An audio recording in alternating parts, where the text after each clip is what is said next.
uma pessoa muito especial aqui da editora Nila Press. Ela tem um papel aqui muito importante de Legal. diretora de conselho editorial, de publicação, Isso. está Desculpa. conosco nas decisões administrativas e tudo aqui da editora. Então, eu acho que não é uma novidade, porque ela já andou fazendo mediação aqui conosco. Mas então, quero passar a palavra para você, doutora Said. Muito obrigado.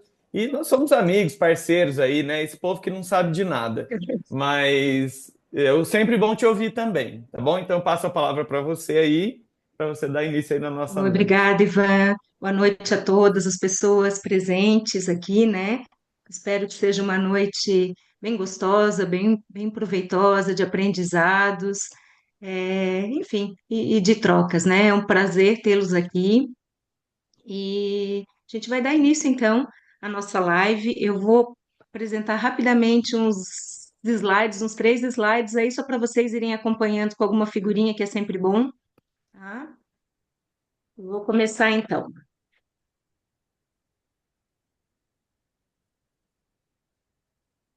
Como o Ivan já me apresentou, né? Eu sou a Said, sou psicóloga clínica, é, diretora de publicações da Nila Press Editora, e é por isso que eu estou aqui nessa noite com vocês. Ops, só um pouquinho, gente, que já começou aqui me complicando. Tecnologia, site, é sempre assim. É, e olha que nós duas nem nos entendemos tão bem assim, eu e a tecnologia.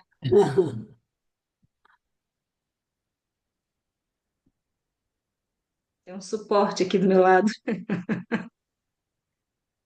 E quero iniciar convidando a todos, então, né, para estarem conosco durante esse mês de janeiro, na Jornada Janeiro Branco, Mentes Saudáveis, que nós vamos abordar temas bastante importantes aí, como as emoções, motivação e mudanças.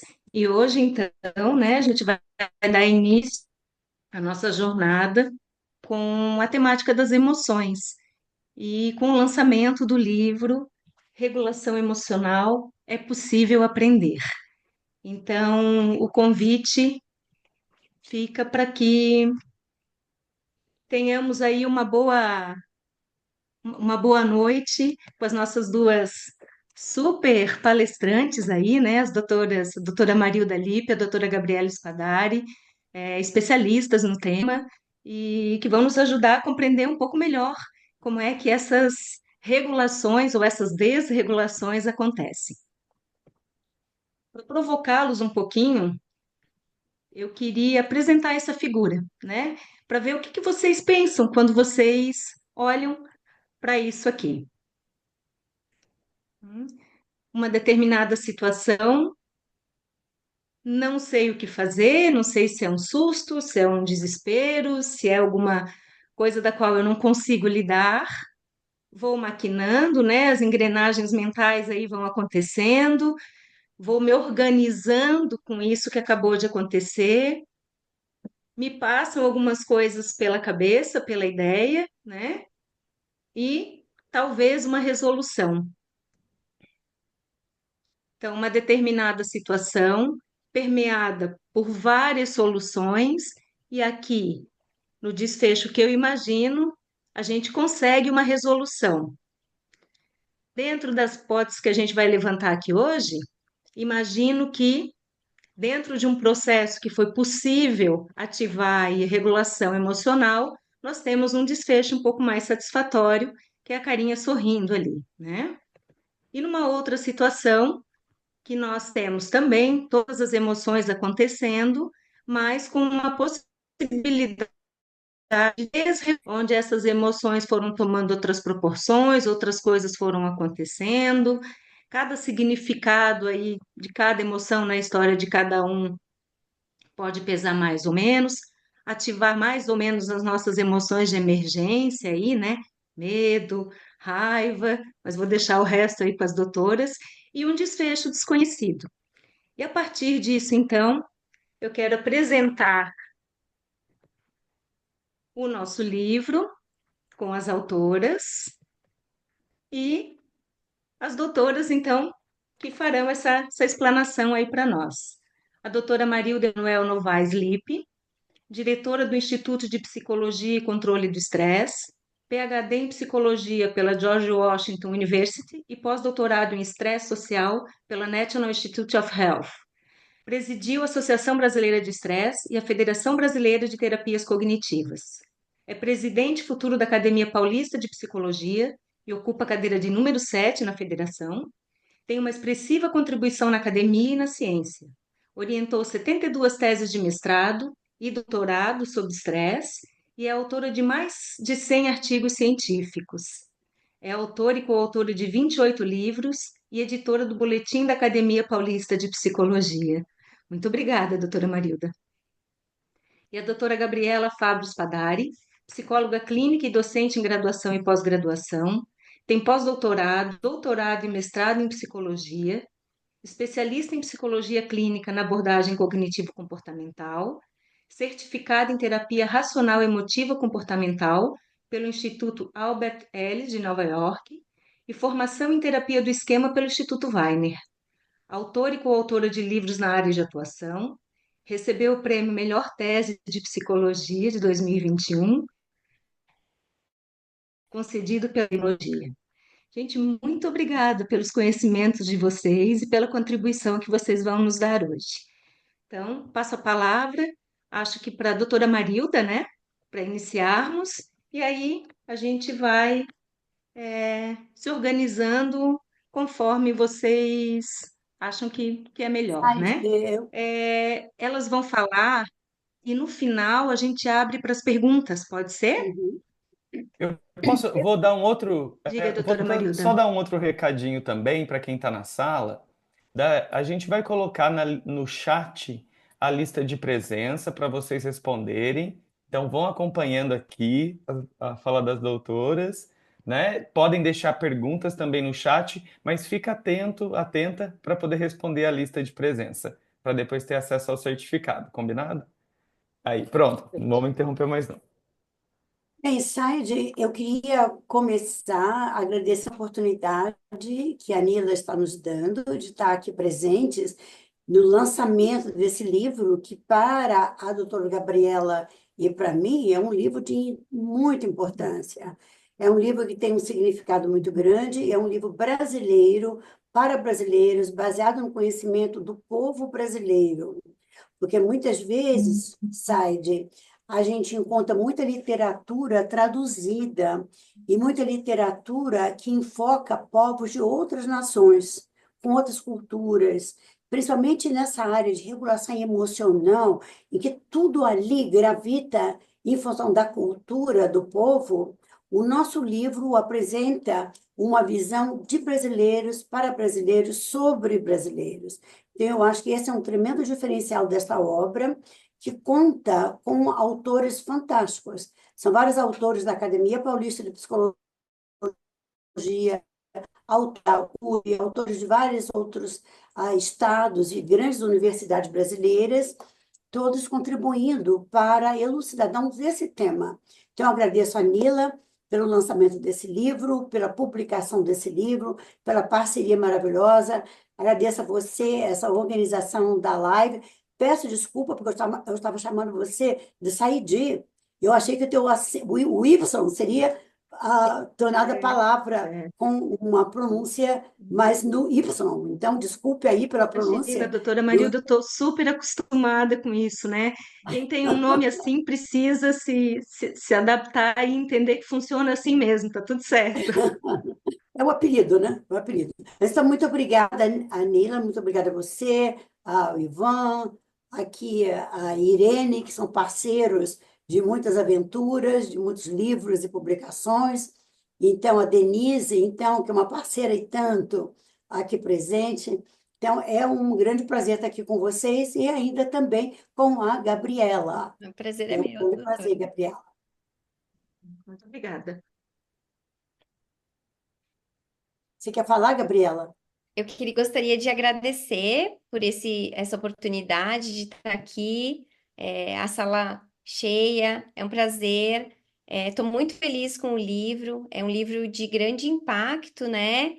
E e tem contribuições de grandes autores. Então, muito obrigada e obrigada também pela organização da live. Obrigada, doutora Marilda. É um grande prazer para mim. Doutora, a senhora quer começar contando um pouquinho sobre a saúde mental? O site, você quer fazer perguntas ou quer que a gente fale normalmente? Eu preparei algumas questões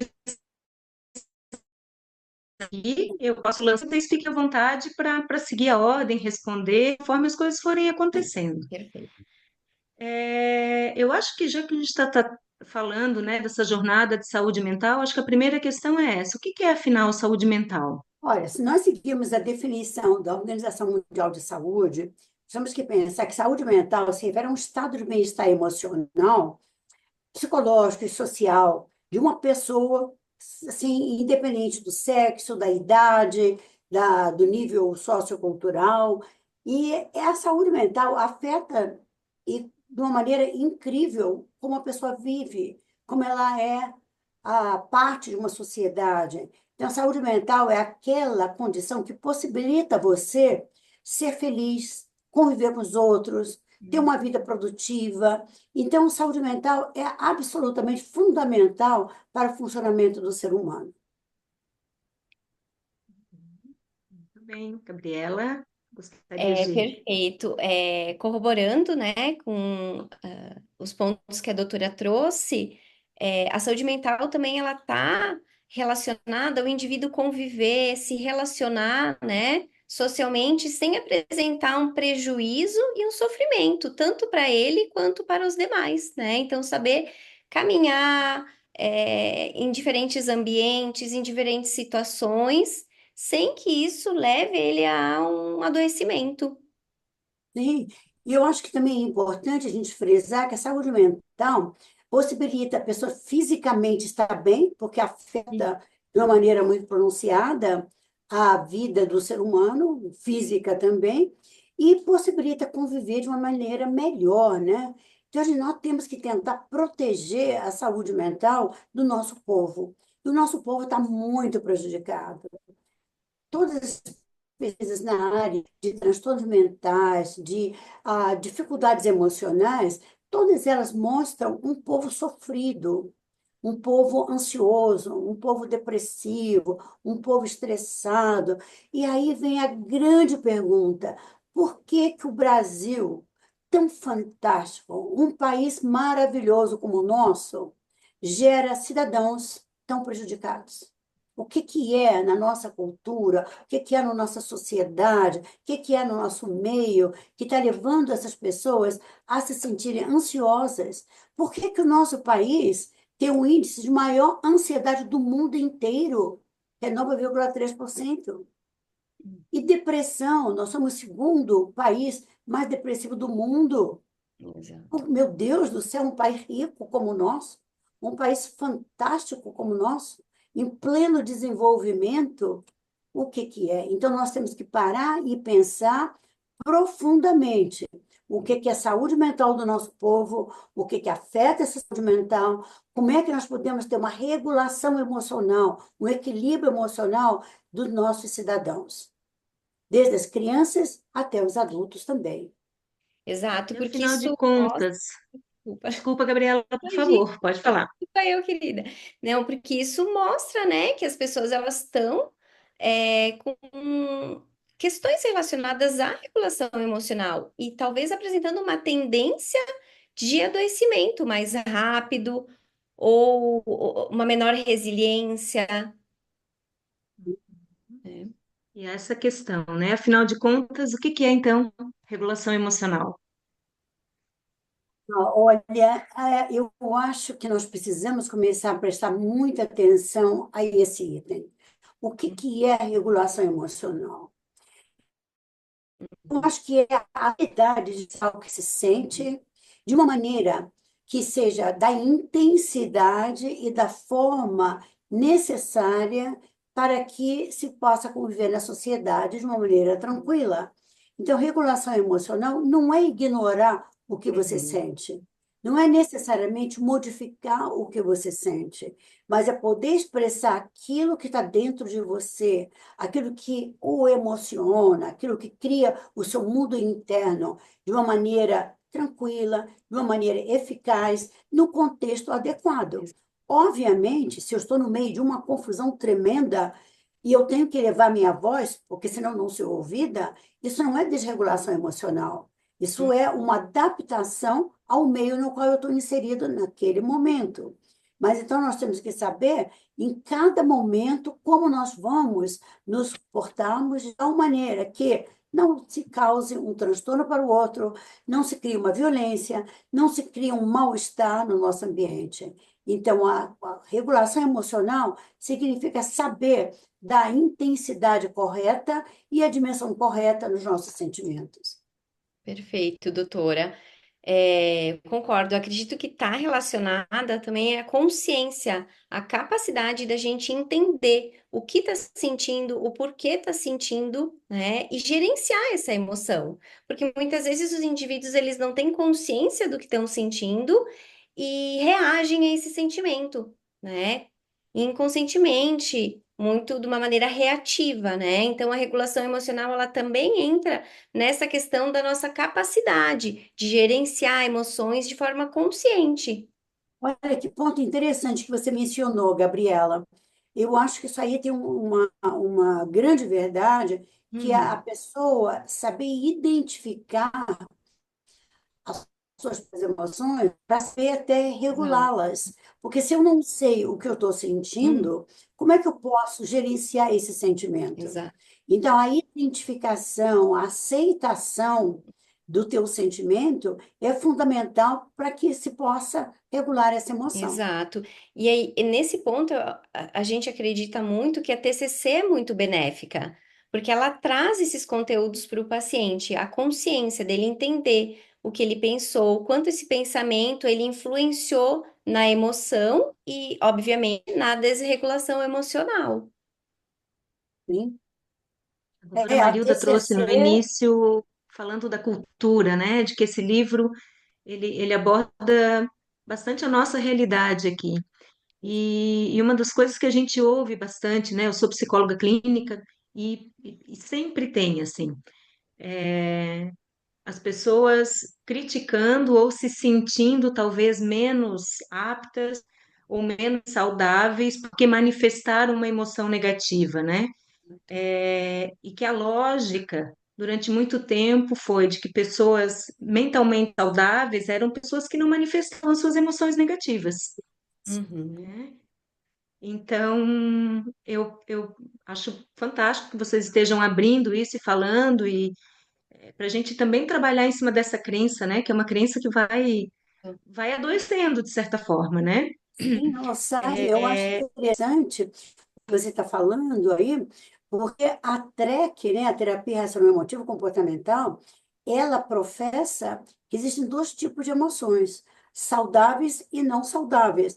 Mas as negativas, por exemplo, como tristeza, raiva, podem ser emoções muito saudáveis, se forem, se estiverem ocorrendo no contexto normal. Por exemplo, tristeza, a morte de um indivíduo, é uma emoção negativa, mas é puramente saudável. Agora, se você se sente triste sem nenhuma razão de ser, se a vida está correndo tranquilamente, você tem uma tristeza profunda, essa emoção é uma emoção negativa não saudável. Então, a discriminação entre emoções saudáveis e não saudáveis, eu acho que é a melhor maneira de categorizar emoções e Exato. expressá-las, tanto saudáveis como não saudáveis, de uma maneira correta, né? E ter uma regulação emocional não é não sentir a emoção, é sentir, identificar e lidar de uma maneira funcional com aquela emoção, né? Então, ter um comportamento funcional, ainda que sinta raiva, medo, tristeza, né? então, né? Vocês já estão abordando, já estão trazendo, mas essa relação, qual é? De saúde emocional com regulação, saúde mental, desculpem, com regulação emocional. Tá na consciência, na identificação, que a gente vai mapeando isso? Doutora, pode falar. É bem interessante, porque nós estamos lidando aqui com uma rua de mão dupla, em que a saúde mental ela influencia o nível de bem-estar, de tranquilidade do ser humano, e gera saúde, gera felicidade até. E, por outro lado, nós estamos vendo aqui que uma situação conturbada de vida, uma situação estressante, uma patologia qualquer, uma doença, pode, na realidade, também gerar um, uma desregulação emocional e um transtorno mental.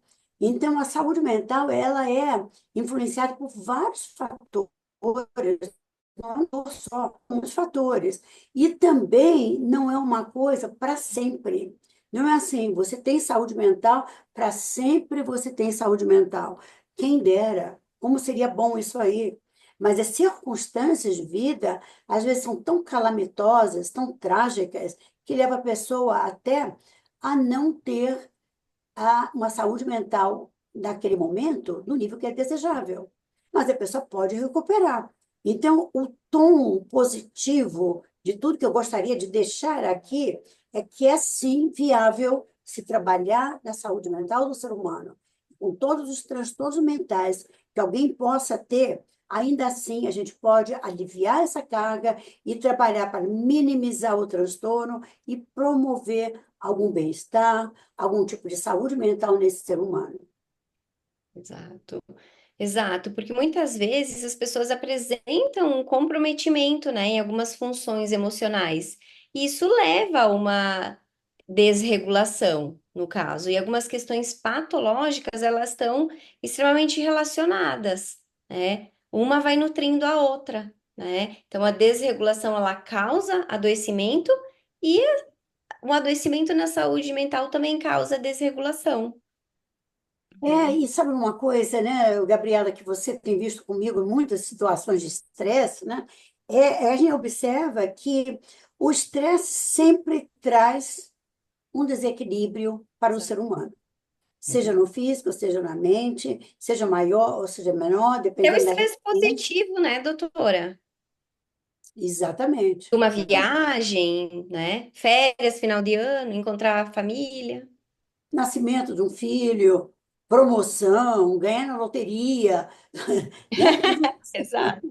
pode criar um desequilíbrio. O estresse pode causar um desequilíbrio emocional, e, em geral, causa quando está numa fase mais adiantada, e a desregulação emocional, por outro lado, seja ela por questões genéticas, biológicas ou ocasionais, pode também causar o estresse no ser humano. Então, aí é uma avenida de mão dupla. O estresse pode causar desregulação emocional, e a desregulação emocional pode agravar um quadro de estresse. Exato. Por isso que é importante o indivíduo ele ter consciência das emoções, saber identificar tanto o que ele pensa quanto o que ele sente, né? O porquê ele está sentindo aquilo. Porque aí fica mais fácil de trabalhar, de lidar com isso e não agir de uma maneira tão reativa, né? Ou que possa causar tanto prejuízo e sofrimento para o indivíduo. Vocês conseguem identificar com as pesquisas, enfim, né, com a experiência que vocês têm de consultório, de ciência também, né, com pesquisas e as autorias todas, né? Se a gente pode falar em algumas emoções que estão mais presentes na desregulação emocional, ou perguntando de outro jeito, existe algumas emoções que estão mais fortemente associadas à desregulação emocional? Com certeza, há duas emoções muito ligadas, que você quase que pode prever o que vai acontecer. Uma é a raiva, a outra é um quadro depressivo, de uma tristeza muito intensa, né? Agora, a raiva é algo extraordinário, porque veja bem, existe um lado positivo da raiva. Se Sim. você está sendo vítima de uma injustiça, se você tentar um direito seu, A raiva pode ser um veículo que mobilize você o suficiente para você lutar pelo que você tem direito. Então, a raiva pode ter uma utilidade e ela gera uma força energética extraordinária. Você se mobiliza. Agora, quando ela é mal utilizada, aí é que os problemas surgem. E a desregulação emocional, muito frequentemente, está ligada à expressão de raiva. Agora, há um fator extremamente interessante que ocorre em algumas pessoas, pessoas às vezes muito religiosas, pessoas às vezes muito boazinhas, pessoas que não permitem que a raiva se manifeste. Então, as pessoas traduzem a raiva, põem uma vestimenta na raiva que parece mais aceitável na sociedade, que é a mágoa. Então, muitas vezes, a pessoa expressa uma mágoa enorme, às vezes por anos e anos, de uma determinada pessoa, quando, na realidade, por trás dessa vestimenta, você encontra a raiva borbulhando. E a única maneira de você conseguir regular as emoções dessa pessoa é chegando lá no íntimo e desnudando essa raiva, deixando a pessoa entender que o sentimento é sagrado. O que está errado é o que você faz com esse sentimento. Mas sentir é sempre sagrado. Exato, eu concordo. Então, aí você tem que entrar nisso para que a pessoa consiga, então, obter uma regulação emocional, porque ela estava tratando a causa errada. Ela tratava a mágoa, mas não é a mágoa que ela sente. A verdade é que ela sente raiva.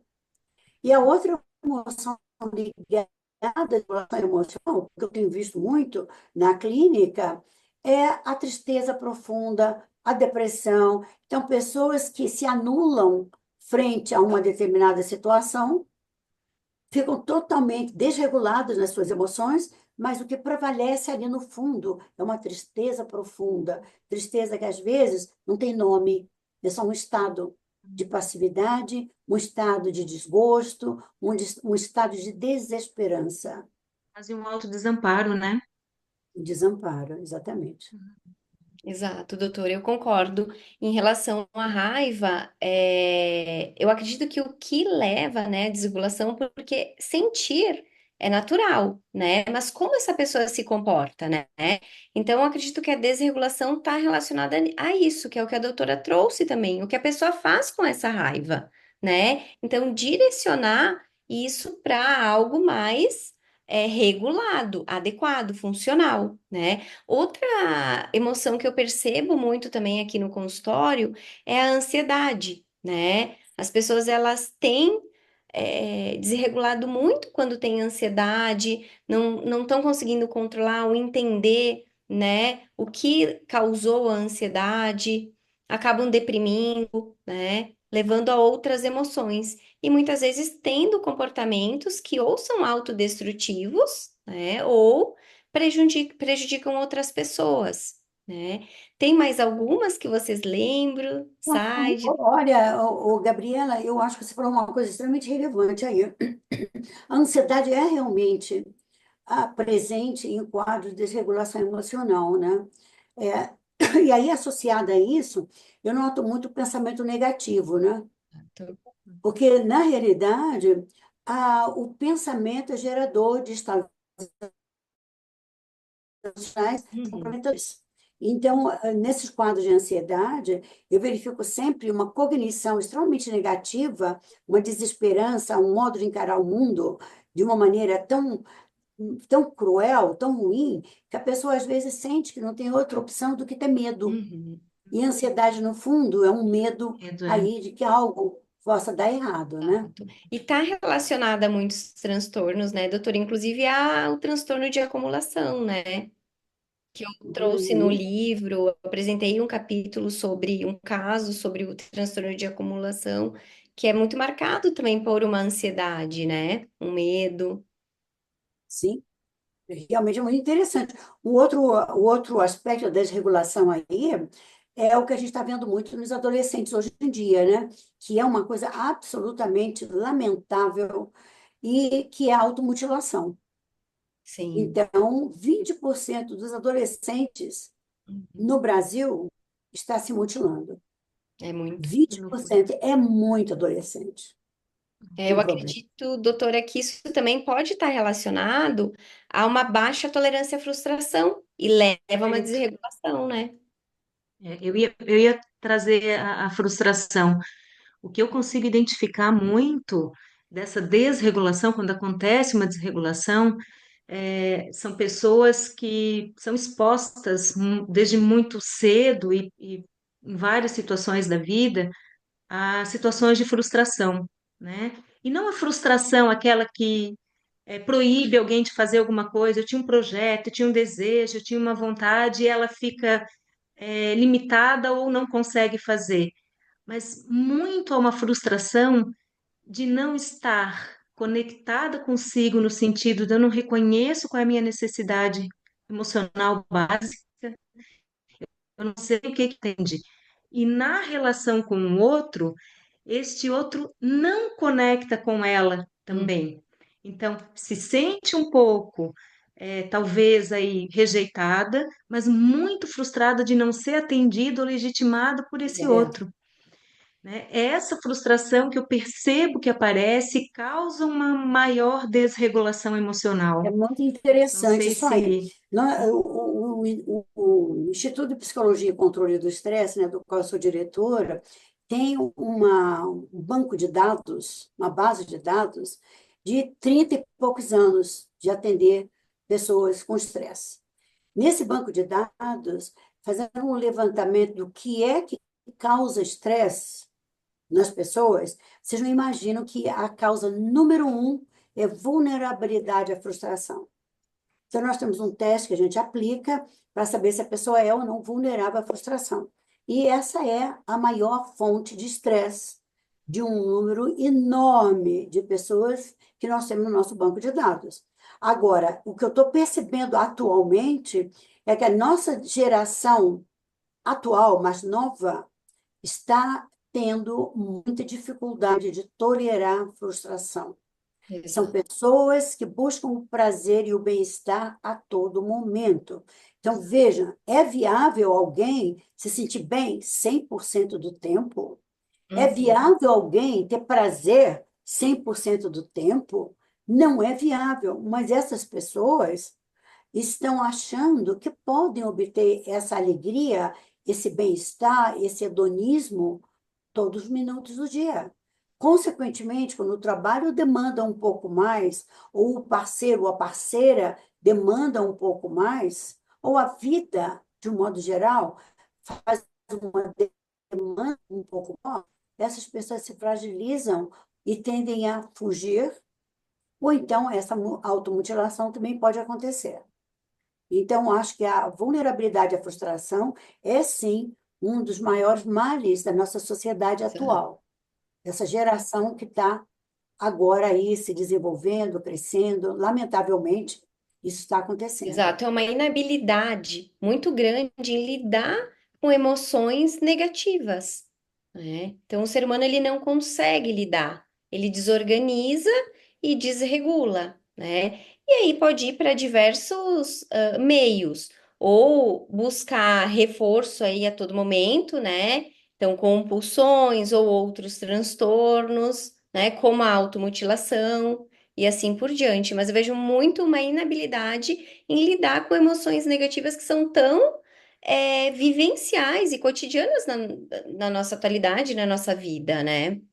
Com certeza. Vejo, por exemplo, o pessoal que está envolvido agora no jogo patológico. O jogo Uhum, patológico está se tornando algo extremamente ameaçador para a sociedade no momento. Porque com essa facilidade do jogo ser feito pela internet, tem uhum, muita gente ficando viciada no jogo patológico. mente. Tá? E o que que acontece com essas pessoas?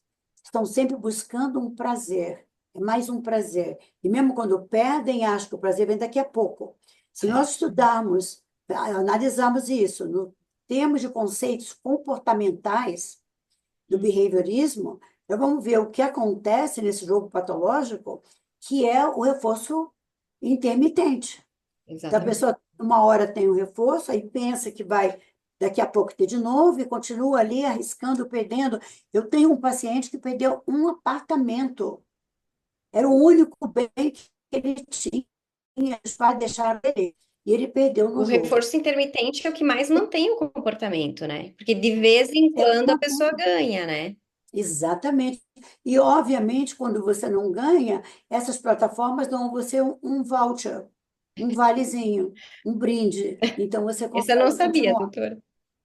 É, eles dão, eles dão. Geração dopamina Dão mesmo, né? Vivem Você por está isso. recebendo um vale de R$ 50 para você continuar jogando quando você quiser. E até, Aí a pessoa vai e e joga. até por outro lado, o positivismo em excesso também eu acredito que desregula.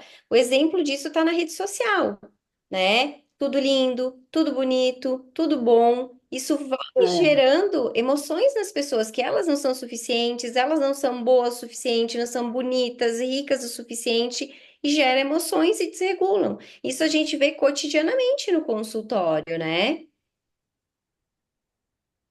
verdade. Isso é comum também de Eu acontecer.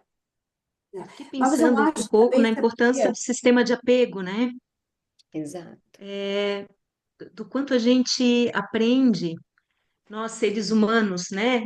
Mamíferos, temos todo um desenvolvimento aí que contempla as emoções, elas fazem parte, né, do nosso desenvolvimento, de todo o nosso sistema, como tantos outros. E é um sistema bastante importante também. E eu trabalho muito com famílias. Uhum. Então, quando surge, né, o primeiro bebê, o nascimento do primeiro filho.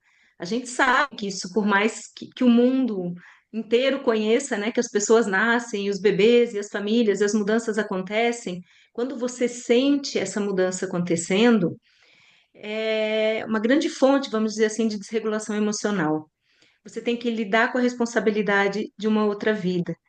E, para mim, uma análise importante é sempre essa relacionada ao sistema de apego.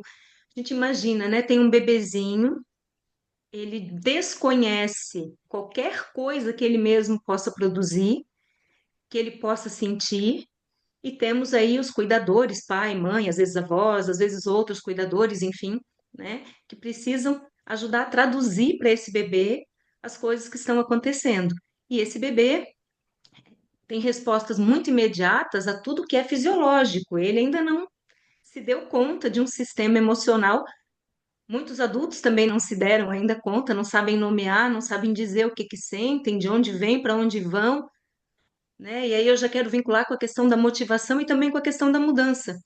Mas dentro desse sistema de apego, se nós temos um bebê que é incrível, né? Quem já teve a oportunidade de acompanhar o desenvolvimento de alguém, a gente sabe que está ali com aquele bebezinho brincando, interagindo, numa relação gostosa, daqui a pouco é aquele choro que tu não sabe de onde veio, aquela coisa absurda que cresce, cresce, cresce porque ele está com fome.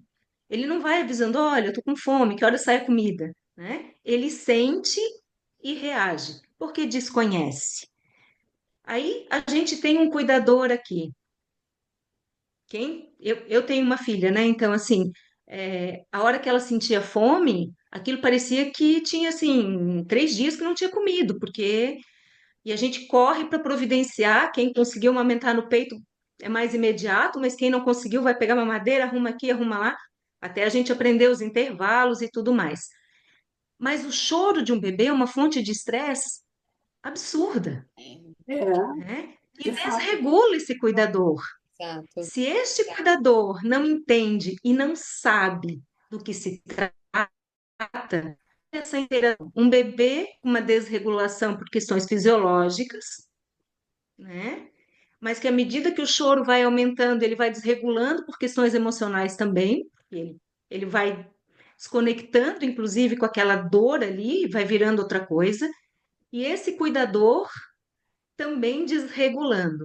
Ok, gente, isso é fácil de resolver, dar a comida, passa, mas vamos para uma interação assim, em que a vida dessa família se organiza em torno desse apego que não é tão seguro e que numa reivindicação maior e aí que vale a todas as condições possíveis para isso, né? Umas mais organizadas, outras menos organizadas.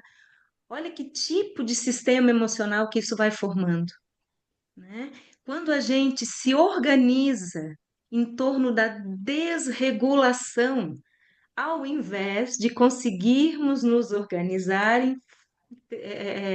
baseado na regulação emocional.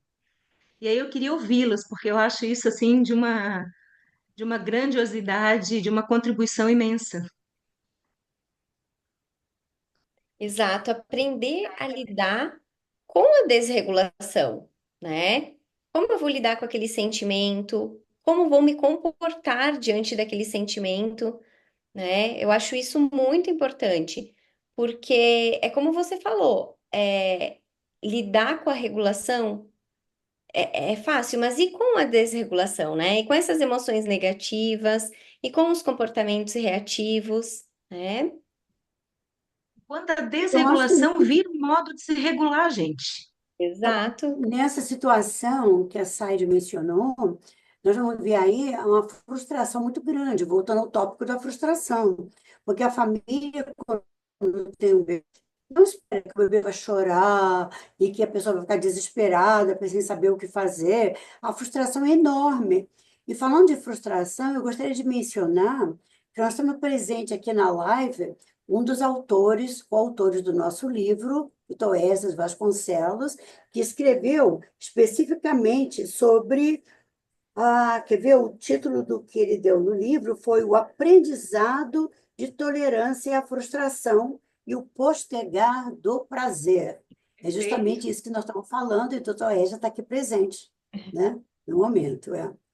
E eu acho que tem muito a ver aí, né? Nisso que você mencionou, né? O outro autor que também está presente aqui, que eu gostaria de mencionar, é o doutor Roberto Cruz, que escreveu sobre a base cognitiva da regulação emocional. Então, são mais dois autores aqui que estão nos fazendo companhia hoje. Acho que são só mais esses dois, né, que estão presentes no momento aqui, né? Eu consegui identificar aqui, lendo os nomes aqui, sim.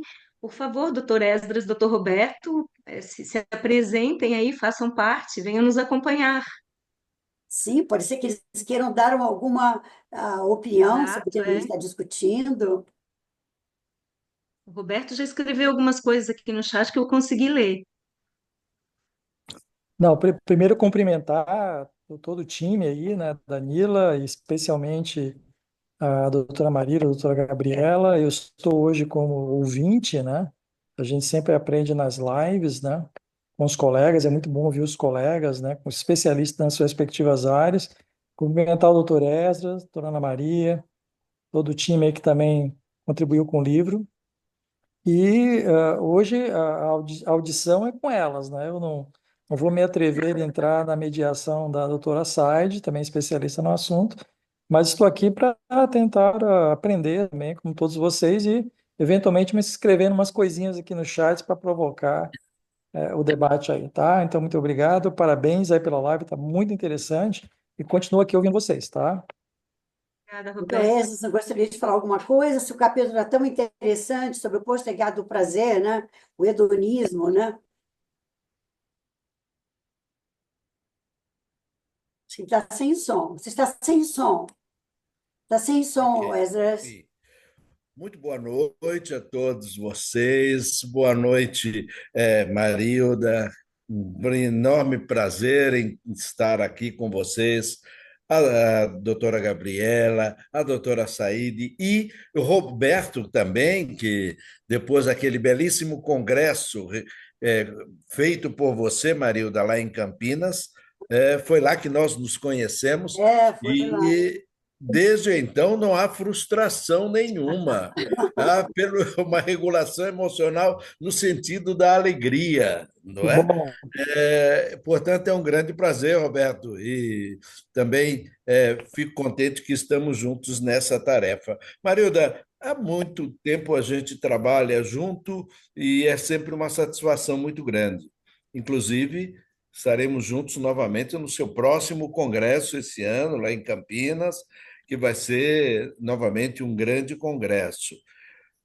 Você tem se empenhado muito nisso, conheci agora a doutora Gabriela, E, aliás, muito obrigado pelo link que nos enviou, senão Imagina! eu não conseguiria entrar, Desculpa não não ter é? enviado para o senhor antes, é um prazer Não, conhecê-lo. prazer também, Gabriela.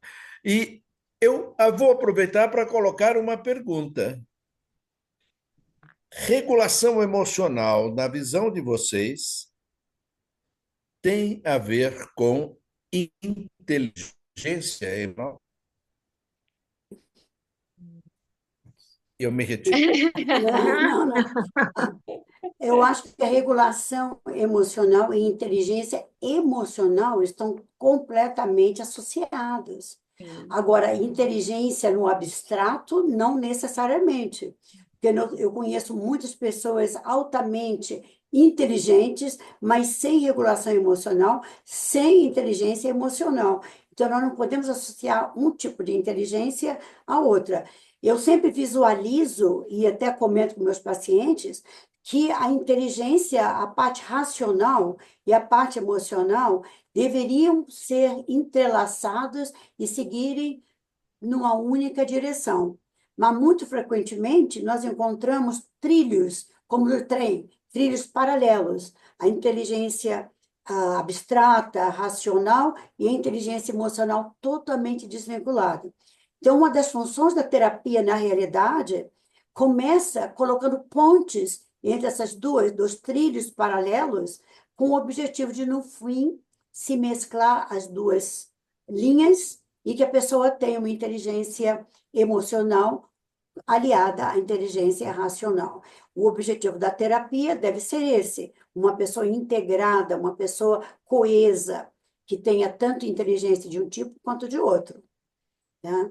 Agora, antes da Gabriela responder aí, eu queria só capitalizar em uma coisa que o Eza falou, que é o nosso congresso. O congresso do Instituto de Psicologia e Controle do Estresse vai ser em setembro, e o tema do congresso é baseado no livro. O tema do congresso é regulação emocional, que nós pretendemos, então, ter lá uma noite de autógrafo, o lançamento do livro. É baseado nisso, e o grande número dos estudantes são autores do livro. Então, o livro e esse congresso estão associados. Tá?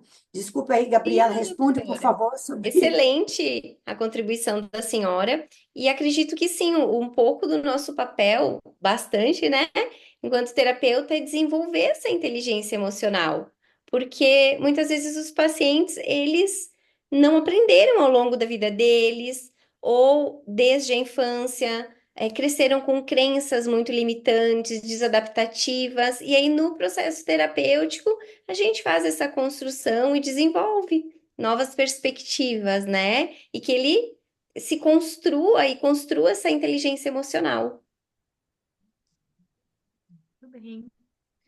Doutora Marilda, eu vou explorá-la um pouquinho. A gente tem uma super especialista em estresse, não dá para deixar passar, né? Qual a relação do estresse com a regulação emocional, então? Não, Said, é uma coisa assim fascinante, porque eu nunca vi uma pessoa estressada que não tivesse um pouquinho de desregulação emocional. Pode não ser tremenda desregulação, pode ser que a pessoa controle, mas sempre existe um pouco. Por exemplo, na primeira fase do estresse, quando você entra num processo de alerta, você produz ali adrenalina, vários hormônios que tornam você alerta, pronto para a luta ou a fuga, pronto para o ataque e a defesa. Então, obviamente, você não pode estar numa situação de completa organização emocional, de controle perfeito, porque isso não existe nessa situação. Você tem uma desregulação emocional gerada pelo estresse do momento. E aí, muitas vezes, é a é a parte biológica que leva a pessoa a ter uma desregulação emocional, mesmo que seja por uma coisa boa. Então, por exemplo, você ganha uma promoção, tem que fazer uma apresentação daquela promoção que você ganhou, coisa maravilhosa. A pessoa está de alerta, tem que estar pronta para o que der e vier. Este momento não tem conotação negativa, não tem interpretação negativa, mas tem o biológico. os hormônios, toda a produção daquelas substâncias químicas no organismo que levam a uma desregulação emocional também, porque o físico e a mente, o físico e o emocional estão intrinsecamente ligados. É impossível desvincular um do outro. Não é viável. Doutora Saíde, me permite uma Por favor, frasezinha só? por favor. Como a doutora Marilda disse, o estresse desregula, o coping regula. Sim. Sim. Só isso. É exatamente isso. Quem sabe estratégias de enfrentamento, quem sabe estratégia de coping, consegue lidar melhor com essa desregulação causada pelo estresse. E consegue até controlar e, às vezes, lidar ali de uma maneira absolutamente regulada, tranquila, mas a pessoa precisa ter essa estratégia de coping. E o que a gente pretende numa terapia do estresse é justamente isso, equipar as pessoas com condições de terem, de praticarem o coping adequado. E aí, tudo bem, a pessoa pode ter a desregulação emocional causada pelo estresse, mas saber controlar, saber lidar. E, aliás, o nosso maior objetivo é justamente que todos os pacientes com estratégias de enfrentamento, que são estratégias de coping. Exato. A senhora falou de uma fase do estresse, né? Da Sim. primeira, do alerta. Se for possível, eu gostaria de ouvir um pouquinho mais sobre as demais fases. Mas Gabriela pode Então, falar antes também, né? Não sei Não, como querem se imagina. organizar aí.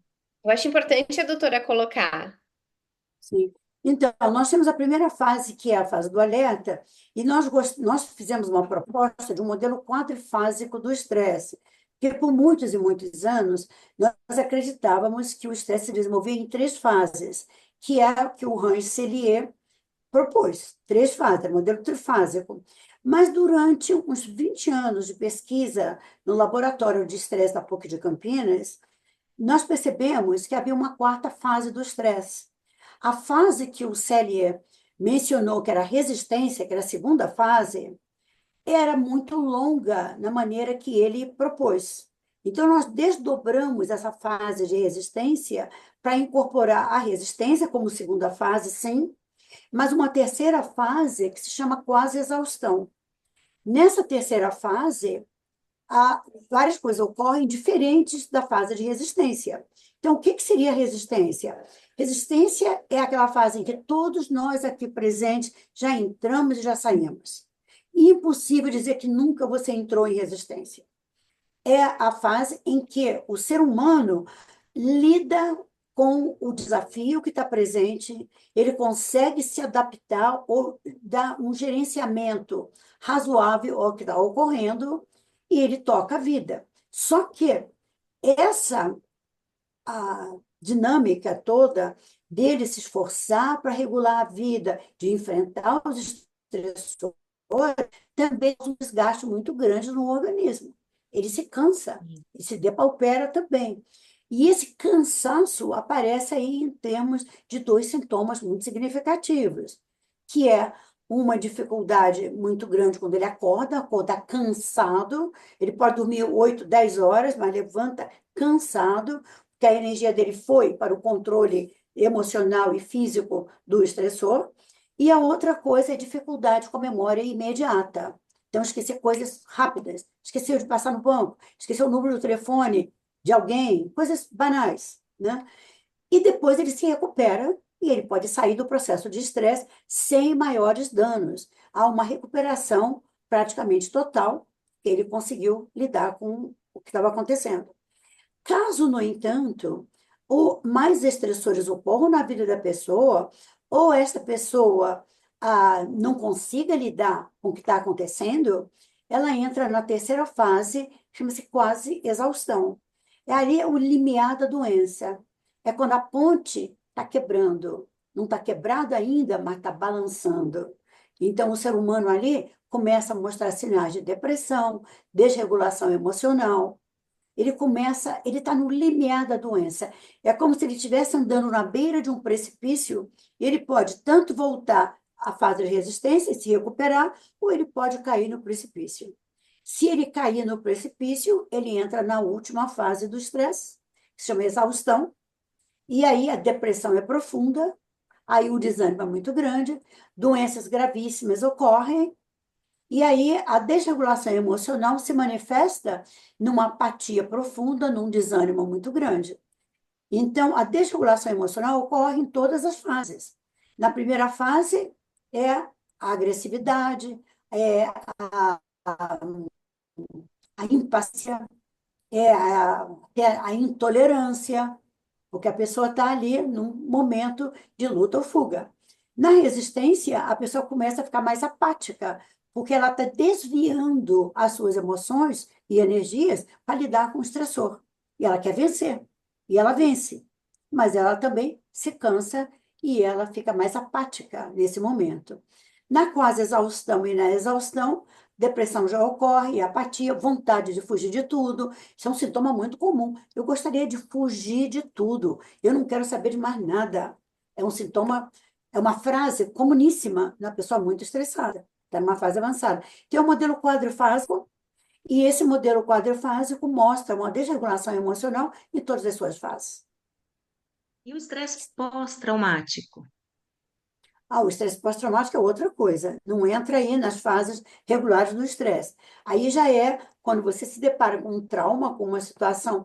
O que seria um trauma? Algo que mobiliza suas energias de tal modo que você pode estar ali lidando com uma quebra no seu mundo presumido. Então, eu gosto de falar do estresse pós-traumático como a quebra do mundo presumido. O que seria isso? Todos nós temos uma noção do que é o mundo ao nosso redor que a gente gera desde criança.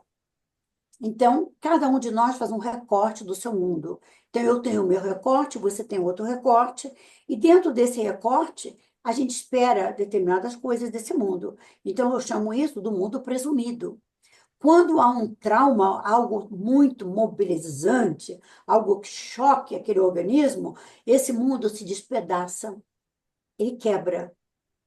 Na quebra desse mundo presumido, o organismo se depaupera e se fragiliza, e alguns mais do que outros.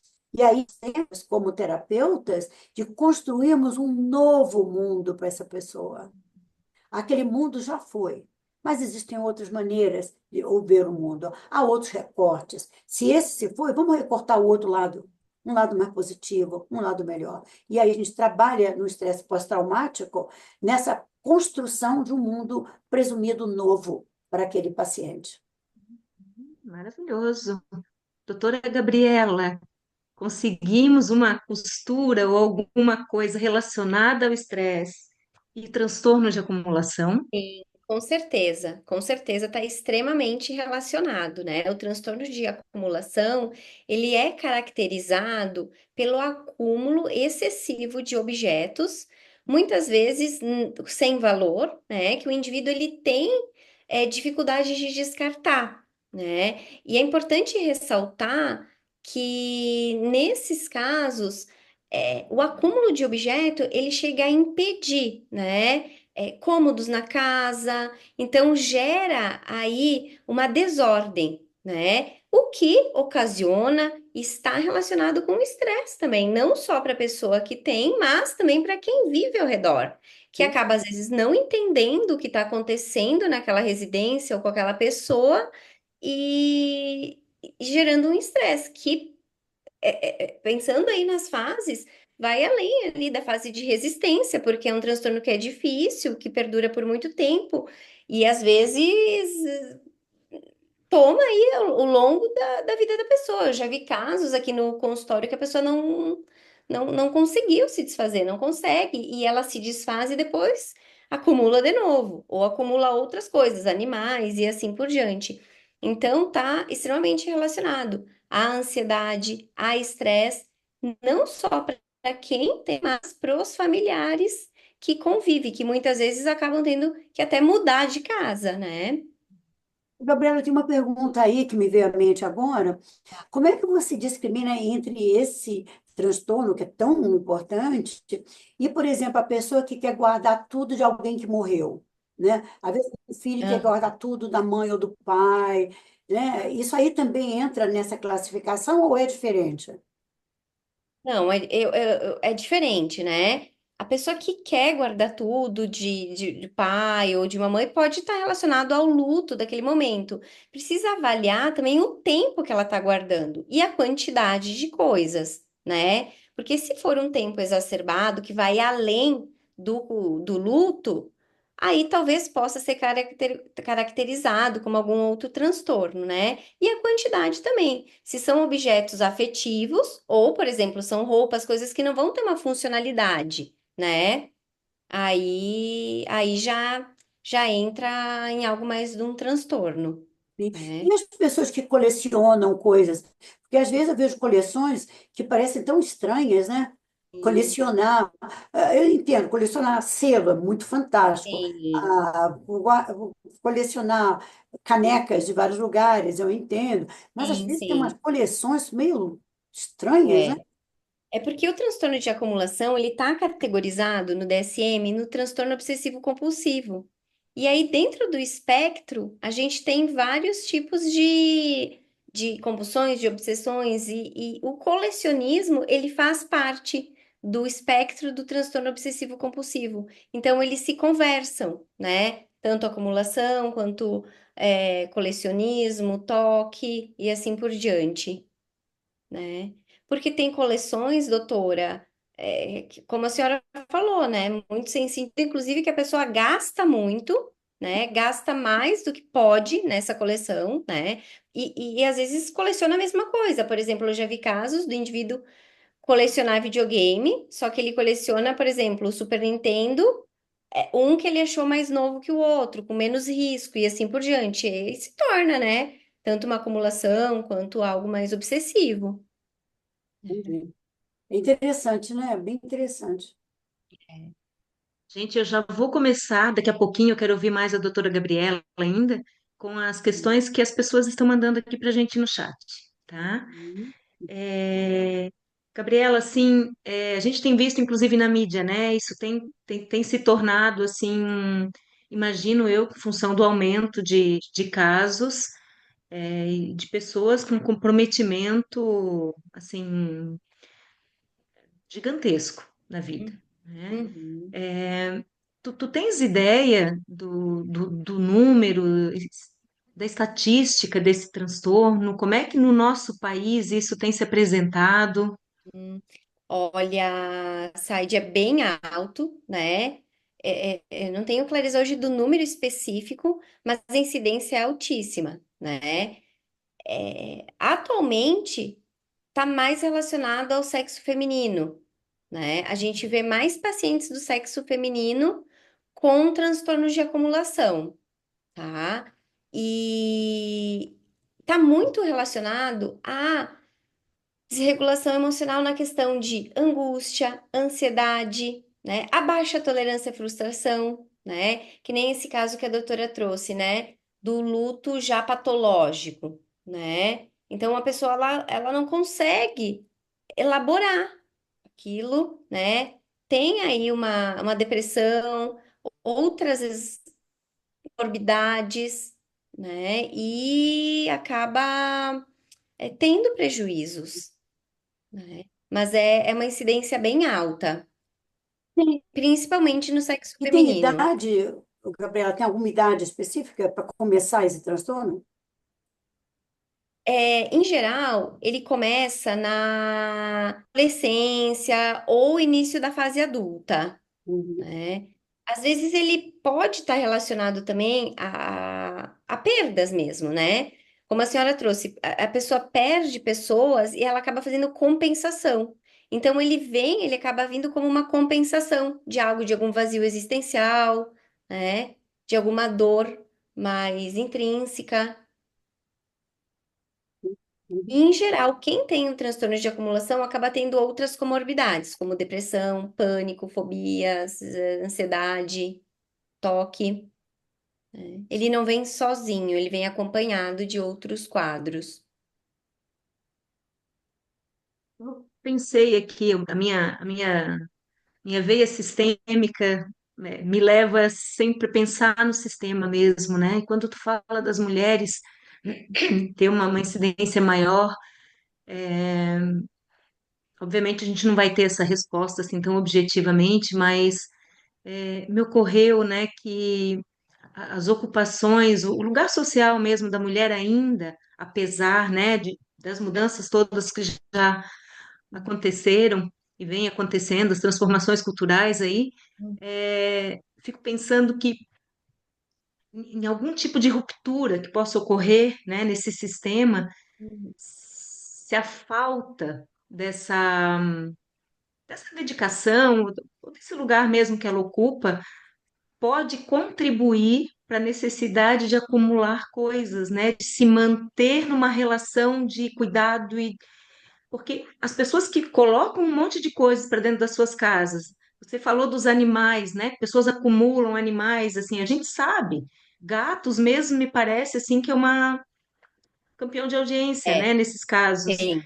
Me parece muito uma necessidade ainda de cuidar e de ficar na relação com aquilo. Não sei se estou Não, faz viajando muito sentido. aqui, Gabriela. Exato, faz sentido. E talvez até ter um protagonismo ali enquanto mulher, né? De manter aquele ciclo, aquela identidade do cuidar, né? E ao mesmo tempo eu percebo muito presente em pessoas um tanto quanto solitárias ou é, que querem preencher algo, né? Eu vejo aqui no consultório, está muito relacionado, né? Em geral é um padrão de mulher ou viúva ou solteira, né? Ou adolescente, no final, início da fase adulta, né? Que foi negligenciado. Interessante que tudo que a gente está discutindo aí, aqui, tem a ver, na verdade, com regulação emocional, né? Com a pessoa Uhum, conseguir controlar suas emoções. E é por isso que eu acho que esse nosso livro de regulação emocional, e você vê, o livro não se chama só regulação emocional, ele se chama regulação emocional. É possível aprender? Eu Uhum, diria sim, é possível aprender. E uhum, todo o livro é voltado para isso, para ensinar as pessoas a regularem suas emoções. Eu acho que é um livro que pode ser usado pelos psicólogos, outras pessoas da área de saúde e também pelo leigo, que seja de um certo nível de leitura e tudo, de compreensão, que possa querer entender melhor sobre regulação emocional. Então, não é um livro só para o psicólogo, né? uhum, É também para outras pessoas da área de saúde. uhum. Meninas, posso abrir para as perguntas?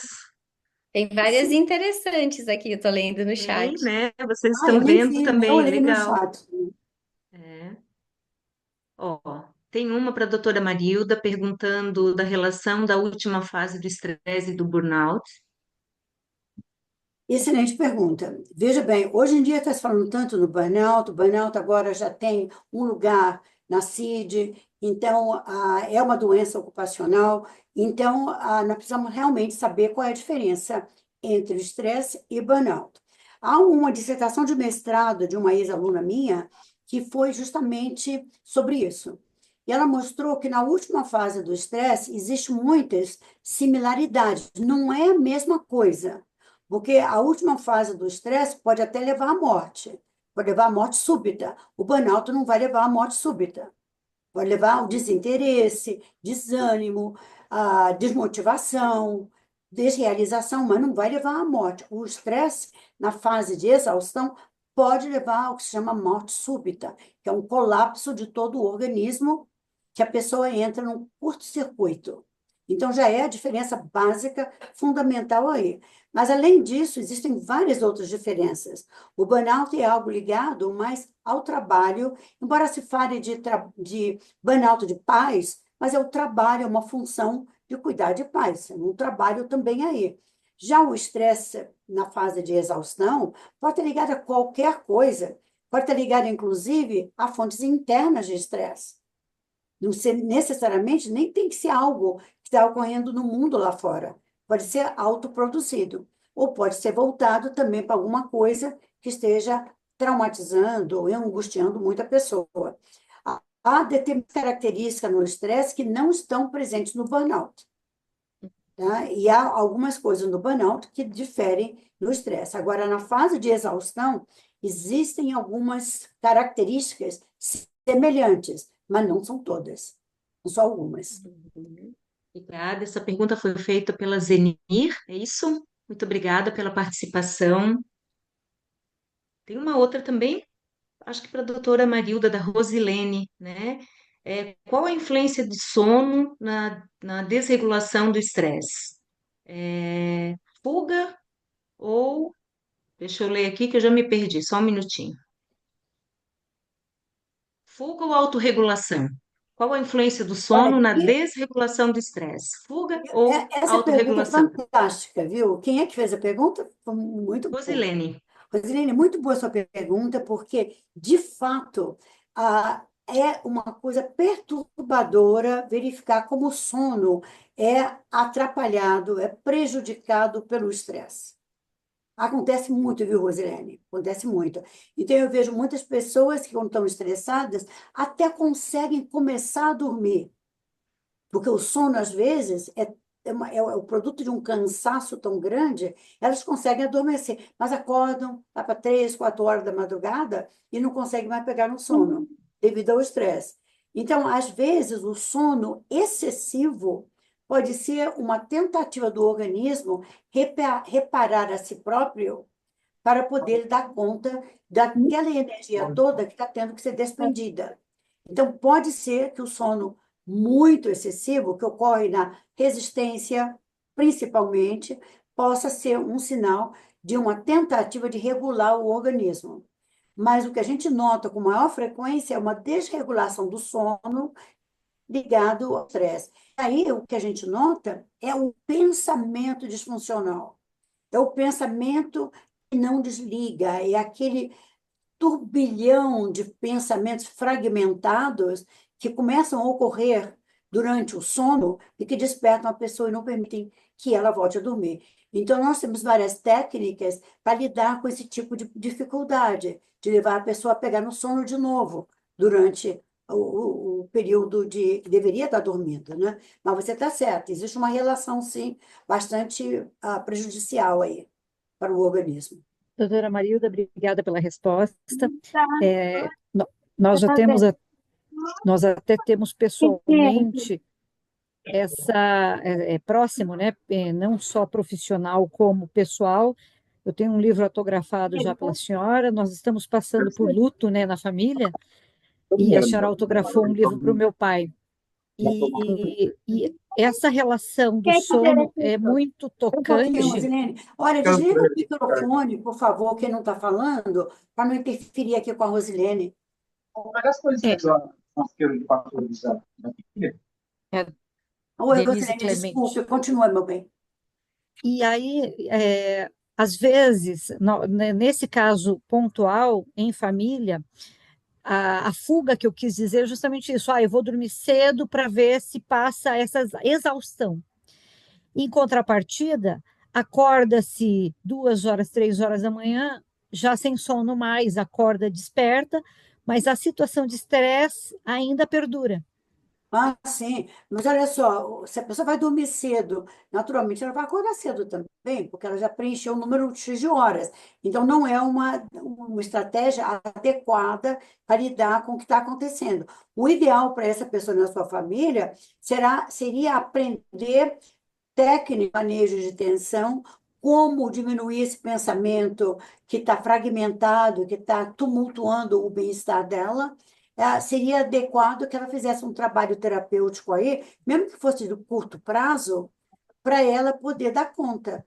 Você sabe que o treino de controle do estresse, que é um modelo que eu até patenteei, que eu elaborei há anos atrás e que eu utilizo no IPCS, ele é de 12 consultas somente. Ele é 12 consultas, ele não é um tratamento longo e ele visa ensinar estratégias de enfrentamento para as pessoas estressadas. Então, mais de 15 mil pessoas já fizeram esse tratamento. Que São ótimo. somente 12 sessões, uma por semana, e a pessoa aprende estratégias para lidar com os estressores da vida que ela esteja enfrentando no momento. Claro, É uma claro. alternativa quando a pessoa está numa situação como você descreveu. Vou buscar. Vou buscar essas alternativas, sim. Muito obrigada. Sim, imagina. Meninas, uma sobre violência familiar da Viviane. Violência familiar e desregulação emocional.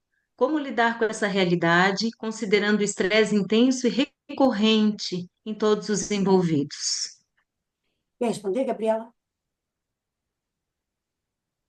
Doutora, a senhora como especialista em estresse, tenho Eu prazer em falo. ouvir. Não, tudo bem, eu falo. Olha, a violência doméstica, ela, na verdade, um dos capítulos do nosso livro, escrito pela doutora Márcia Binotto, é sobre isso, sobre a violência doméstica. É um capítulo muito interessante. O que que nós estamos vendo? A violência doméstica, violência de gênero, é uma violência que cria um estresse absolutamente absurdo para a vítima da violência e para todo mundo ao seu redor. E pior ainda, cria também estresse para o agressor.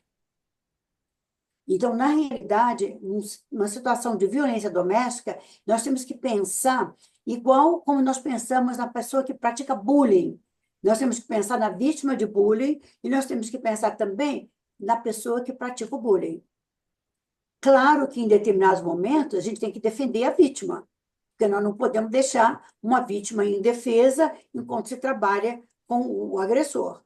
Então, a violência doméstica é geradora de tensão para a vítima, para os filhos, para vizinhos, para parentes. É uma das piores situações que você pode encontrar no âmbito familiar. E nós temos que combater. E, graças a Deus, nós temos vários programas já do governo de vários anos atrás, né, vários ministérios, várias cartilhas sobre violência de gênero, como lidar com a violência doméstica. Existem números para se ligar, para proteger a vítima, e não podemos tolerar em hipótese alguma. Isso é um tipo de agressão que é intolerável. Não dá para se tolerar de modo algum. Agora, Gabriela, para você então, sobre a compulsão alimentar e a regulação emocional. Qual a inter-relação? Perfeito. É, como em todas as compulsões, né, os indivíduos eles experienciam emoções negativas e muito intensas. Então, muitas vezes, né, em alguns casos, eles buscam artifícios para aliviar esse sentimento, né? Como, por exemplo, a compulsão alimentar ou por compras, e ter um prazer imediato, tá? Sim. Então, o importante é trabalhar mesmo a regulação emocional, com estratégias de coping, como o Dr. Esdras trouxe, né? Resiliência, né? Aprender a lidar com essas emoções negativas, trabalhar a tolerância à frustração, né? Porque está relacionada, tá? Conforme a gente tem emoções negativas, muitas vezes os indivíduos eles buscam estratégias para compensar, para aliviar essa dor. E muitas vezes em hábitos não saudáveis, né? Vixe, ficou mudo. Ah, tá desativado. Obrigada, Saelba, pela tua pergunta. Gente, eu vou correr aqui com as duas últimas perguntas para a gente poder encaminhar para o sorteio, tá? É, uma pergunta da Vanessa. Existe influência da espiritualidade, religiosidade na regulação emocional? Ah, que pergunta boa. Nós temos também um capítulo do livro sobre isso, sobre espiritualidade, escrito pela doutora Lúcia Malagrise, uma colega dela, que é um capítulo muito interessante. Sim, existe, não há dúvida nenhuma, não é importante se falar aqui de uma religião especificamente. Não é o catolicismo, não é o protestantismo, não é o espiritismo. O que importa é a religiosidade, é o contato com alguma coisa superior, é uma condição ética, humana, de querer colaborar com o próximo ser humano, de ter uma atitude transparente, uma atitude de solidariedade com o próximo. Isso é religiosidade. Isso promove um equilíbrio maravilhoso. Inclusive, quando a pessoa anda muito depressiva, uma das estratégias que a gente sugere é que ela faça o bem para alguém, que ela se engaje em alguma atividade de doação pessoal, né? De colaboração com uma entidade qualquer, ou lá dos velhinhos, ou de crianças hospitalizadas, algum tipo de entidade que ela possa se sentir útil também nesses outros contextos. E isso ajuda muito. Isso é religiosidade. Nós não podemos ligar religiosidade a uma religião. Não é assim. E quando eu falo de qualidade de vida, eu, em geral, abordo 4 áreas, que são os quadrantes de qualidade de vida: área social, profissional, afetiva e da saúde. Antigamente, dentre essas 4 áreas, eu colocava um círculo grande que eu chamava espiritualidade. E eu retirei esse círculo, porque todas as vezes que eu dava palestras em empresas e tinha esse círculo ao redor da qualidade de vida, sempre surgia alguma pessoa na audiência que brigava, porque achava que a religião tinha que ser de um jeito ou de outro. Então, eu resolvi retirar esse círculo que realmente ilumina toda a qualidade de vida e me posicionar somente em quadrantes que sejam menos polêmicos. Mas eu lhes digo com sinceridade, a espiritualidade é necessária e ajuda muitíssimo na regulação emocional. Muito bem, e vamos agora à última questão, última pergunta feita pelo Lucas para a doutora Gabriela. Como trabalhar a regulação emocional com adolescentes, seres humanos que estão numa fase de desenvolvimento, onde o sistema emocional possui tanta força, se sobrepondo, tanto sobre o racional? Perfeita, ótima pergunta, Lucas. Obrigada. Bom, primeiro, eu acredito que é importante trabalhar a psicoeducação para ele entender quais são essas emoções, né? O que ele sente quando ele tem essas emoções, né? Porque muitas vezes as pessoas confundem emoções, né? Como a doutora mencionou no início da live, ela tá sentindo raiva, mas na verdade tá sentindo raiva e fala que tem mágoa, e assim sucessivamente, né? Então eu acho que o primeiro ponto seria a psicoeducação. E depois, formas de ressignificar pensamentos, crenças distorcidas que às vezes podem contribuir para o surgimento dessa emoção, né? E estratégias comportamentais também, né? Para ter comportamentos mais funcionais e não ser tão reativo de uma maneira disfuncional, né? Então, como ele pode lidar quando ele tiver essas emoções? Porque o que acontece muitas vezes é que o adolescente sente algo e ele não sabe lidar com aquilo. Então, às vezes, ele tem rompantes, né? Comportamentos mais disruptivos.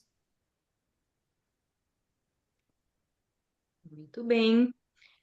Uma contribuição da Sara, né? Fiquei pensando aqui que o estresse, a vulnerabilidade e a frustração é algo muito importante a ser trabalhado com indivíduos com dependência química e alcoolismo, e também suas famílias, né? Sem dúvida. Uma boa observação. Gente, a gente está se encaminhando para o final, né, da nossa live. Quero pedir que vocês não se esqueçam de preencher a lista, tá, de presença para gerar os certificados, enfim, né? Final mais ou menos, porque a gente tem um sorteio ainda. É, se a doutora Marilda e a doutora Gabriela quiserem falar mais alguma coisa, algo que não surgiu como pergunta e que vocês foram lembrando aí à medida que a live foi evoluindo, por favor, fiquem à vontade.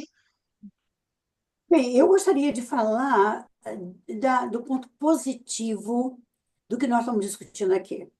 Gostaria de enfatizar que nem tudo está perdido para ninguém. Mesmo uma pessoa com transtorno mental, mesmo uma pessoa que tenha tido uma vida tumultuada, uma vida difícil, mesmo essas pessoas devem tentar obter regulação emocional. É sim possível adquirir certa regulação emocional. Nós estamos falando aqui de situações que não envolvem aqueles transtornos tão graves mentais que às vezes ocorrem. Naqueles transtornos muito graves, às vezes a desregulação emocional vai surgir por uma questão até do próprio organismo da pessoa. Mas mesmo nesses momentos, saber estratégias de enfrentamento, saber lidar com a frustração, pode amenizar um pouco essas dificuldades, esses rompantes, essas crises que acontecem. E nós não podemos perder a esperança, pensando que eu nunca consegui controlar minhas emoções e jamais vou conseguir. Não, não é assim. Não, se você nunca conseguiu, tente que você pode perfeitamente bem ou conseguir um controle muito bom ou melhor, pelo menos algum controle da situação.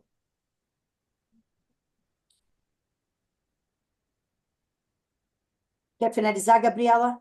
Eu gostaria de agradecer, né, por esse espaço que a gente pôde contar um pouquinho do livro, que está muito interessante. Tem vários capítulos aqui que a gente não pôde mencionar, mas que são interessantíssimos, né, e trazem bastante conhecimento, ajudam no trabalho terapêutico. Para quem não é terapeuta, também é bacana, porque pode auxiliar a aprender, né, a lidar com as questões, né? E compreender também mais sobre regulação emocional, né? Então, gostaria mais de agradecer mesmo a presença de todos. Obrigada.